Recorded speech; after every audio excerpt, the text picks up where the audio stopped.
Okay, everyone, and welcome to episode 6 of Scaling a Six-Figure eBay Business. Now, this episode is, well, probably one of the easiest ones to go over. It is probably the hardest one to implement and the hardest one to get right. So, this one is customer service. Now, why is customer service so important to building a six-figure business? Well, there's a lot of reasons why. There's customer service is going to help you to create everything you need. And here are some of the reasons that we found is one, it helps you maintain your feedback, helps you build relationships.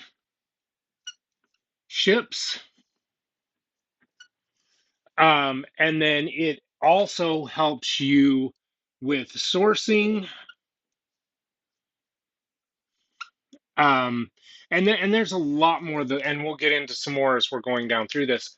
Now, what do I mean when your customer service helps you with feedback? So we're part of a lot of these big groups on social media where people are constantly bringing things that they're struggling with to the groups. And a lot of them is returns. Hey, I got this item, I shipped it out. Now the guy wants a return. What do I do? We have found that 99% of those can be handled through good customer service. I can't tell you how many times we've had somebody reaching out and they're like, hey, I want a return or I want a refund me. And we've been able to handle and navigate the whole thing using customer service. And it's turned out to where we either didn't have to give a refund. We didn't have to go through with a return. We still received good feedback. And then on top of that, we built a new lifelong customer. Remember when I was talking about our eBay store, about branding with social media and stuff, putting a card in your package. So when these guys get their package, they're getting your card, they're getting your name in there, you're getting your business name, your branding. So sometimes they can reach out outside of eBay.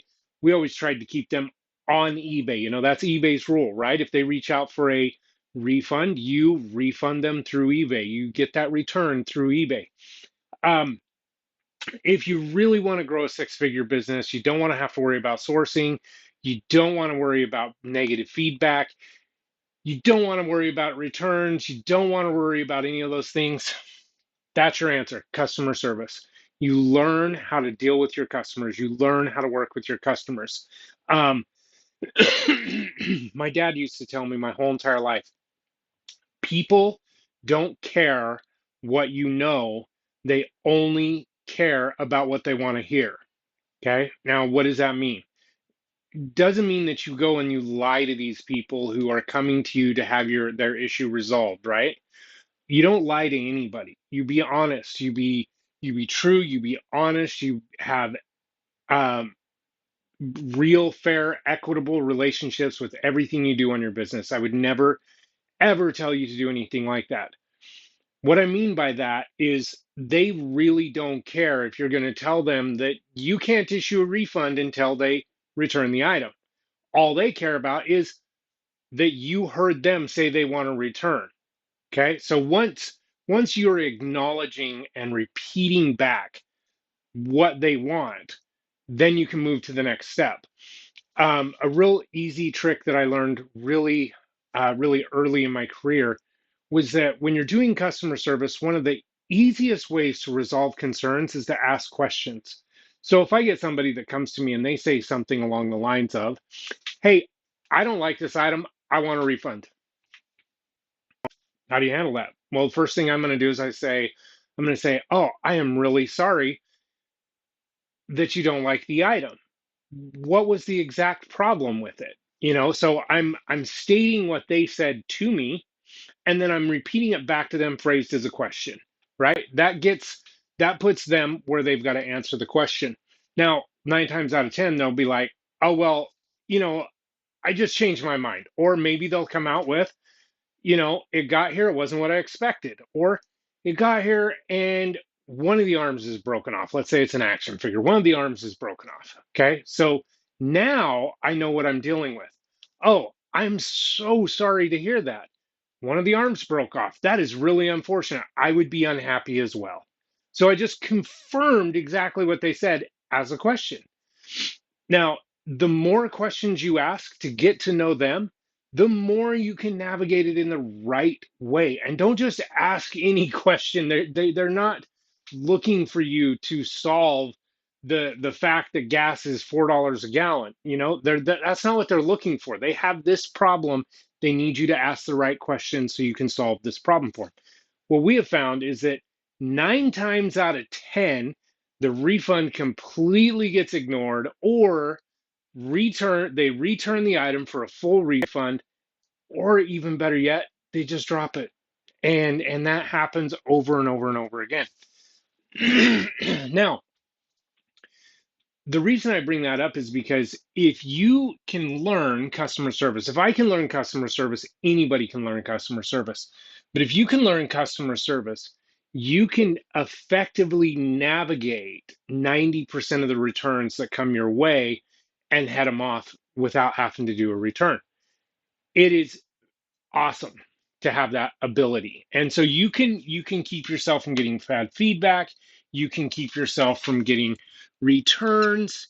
You know, it blows my mind when I see some of these guys and they're like, "Oh, we don't take returns," and they get really ignorant with their buyers, and then all of a sudden they have an item not as described come in, and it was all because of their attitude when they were handling their customer service, right? The last thing you want to say to a customer, and we've discussed this in previous chapters, last thing you want to say is, "I don't take returns. Go pound sand." That, I mean, I don't care who you are. If you tell someone to do that, you automatically, especially with eBay, you're getting a return and you're going to get it on INAD. So there's a way to navigate everything, right? First of all, you should have returns turned on so that the person can return it. Second of all, learn how to navigate it so that they're not going to want to return that item. And you're doing it in a really polite way. Now, another point that one of my very first mentors taught me when I was growing up, and we were in a completely different space. We were in real estate, right? But one of the things he taught me is that he doesn't own the building.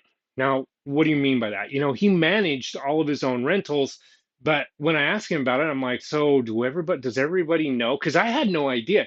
You know, here I am, 22 years old. I had no idea he owned like 20% of the available rental apartments in our town. He owned some serious net worth and he managed it all himself. So, you know, I asked him about it. I was like, so how do you navigate owning your own building? And he looked at me dead in the eyes and he goes, "I don't own anything."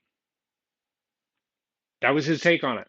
Remember how in the first chapter we had you go in and get an LLC or a corporation?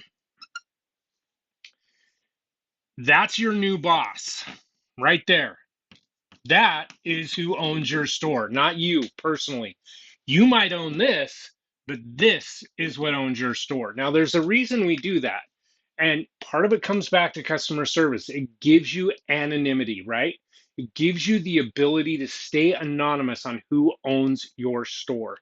Now, why can that work so well? Well, back in the days when I was in real estate and we would have renters and they would come to me and they'd say, "Hey, I need a new furnace." Okay, well, we can have it checked out. We can have it looked at and we'll see where we go from there. "No, I need a new furnace now." So then I would say something like, "Well, I'm not the owner. Let me get a message to the owner. We'll have them come down or we'll have them send somebody out and we'll take a look at it and take care of it." Sometimes just the ability of being able to redirect somebody's aggression can really help with your customer service. You know, this is the place that makes the policies, right? You are just the person that implements policies. Now, it's not that you're lying. You don't want to flat out say a lie, right? All we're doing is we're using the structure of the LLC as a anonymity blanket between you and the customer. They don't need to know that you own the business. That's like going out and putting a big sign out that says, sue me, please.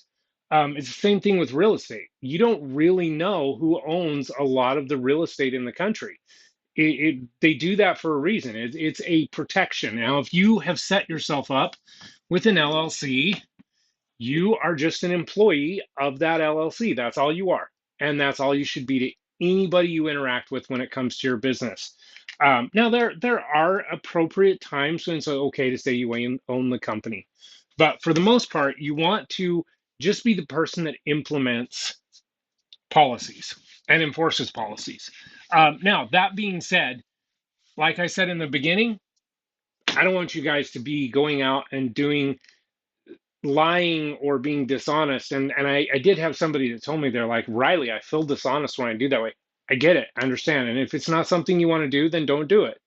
Um, However, when I'm looking at it, I don't feel like it's dishonest because it literally is your LLC or your corporation that owns your business. You are just an employee of that. So it protects you and it's a good protection, especially if you're not prone and don't enjoy dealing with people in a customer service nature or aggression or anything like that. It can be a really easy way to end aggression really fast. Okay, so let's talk about a couple of other things that customer service will help you with. Um, Relationships and sourcing.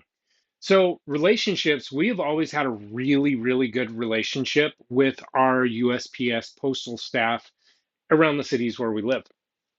When we were shipping really, really high volumes, we had a impeccable relationship with them. We did everything we could to maintain a really high integrity relationship. And the reason behind that was is we wanted to make sure that we had them on our side, right? They were on our team. If we had an issue, I could walk down there and instead of marching in and banging on the wall and throwing a fit and screaming and yelling like I see a lot of people do, we would just go down there and I would walk in and they're like, how can we help you out? What do you need? Best favorite customer. And so we would get whatever we wanted, right? It was such an amazing thing. Now, here's what's really cool that happened for us. During this, we had some issues with leaving packages there to get them scanned. And what we found is that the scan sheets were not scanning in all the packages. So the options were that we left and just hoped that everything got scanned in, or we stand there and they send somebody out and scan it in themselves. Now, obviously, they didn't have time to scan it in. So what would they do? They would help us scan those packages in. We would bring them up to the back and they would come out and they would put a scanner down for us and we would scan in all of our own packages. Now, it benefited us because we knew that the packages all got scanned. It benefited them because their job's now done, right? Their job is done and they were able to move forward. Now, is that a legitimate way to do it? I have no idea. I just know that we were bringing in so much volume, we had to do something. And we were having a lot of issues with it not being scanned. So, will they normally do that? No idea. I have no clue. It was just something that they did nice for us because we had a really, really good relationship with them. The other thing is having good relationships with other people around your area, around your town, other resellers, other things like that. That can be a phenomenal way. Your customer service, how you choose to build relationships around your area, is going to help determine this. If you're struggling with sourcing and you go out and you've got good relationships and good customer service, you're going to have sourcing come to you. I can't tell you, when we hit a certain point in our business, we didn't have to go look for inventory anymore. Inventory was coming to us to move it. Um, and one of the last times it came to us is we had a really big business out of Salt Lake come to us and say, hey, we want you to liquidate all of this stuff, all of our items through your eBay, through your other channels. We want you to do that. I mean, this would be a multi-million-dollar contract to liquidate stuff for them. Now, we at the time we weren't in a place where we wanted to do that, so we passed it up. But that was the type of thing. We had somebody come to us and find us to do their do this work for them. So when you have good customer service, you build relationships. It can affect your feedback, relationships, sourcing, returns, and almost completely get rid of INADs. So now, in conclusion, if you've never read the book, How to Win Friends and Influence People, I highly, highly suggest you get that book. It is by Dale Carnegie. I'm going to hold it up for you guys so you can see it. How to Win Friends and Influence People by Dale Carnegie. It's one of the older books that I've had, one of the very first ones I ever read. My parents made me read it when I was about 16 years old. Definitely the edition has changed, but the message is very much still the same. Get that book, read that book. It's a really good place to start on customer service. Anyway, thank you guys for jumping in on this one. Um, we really, really want to help as many people as we can get to this. And we believe a lot of people can get there using the right principles, the right system, and the right strategy. If you have any questions or comments, throw them in the comment section below and we'll get back to you. So thank you.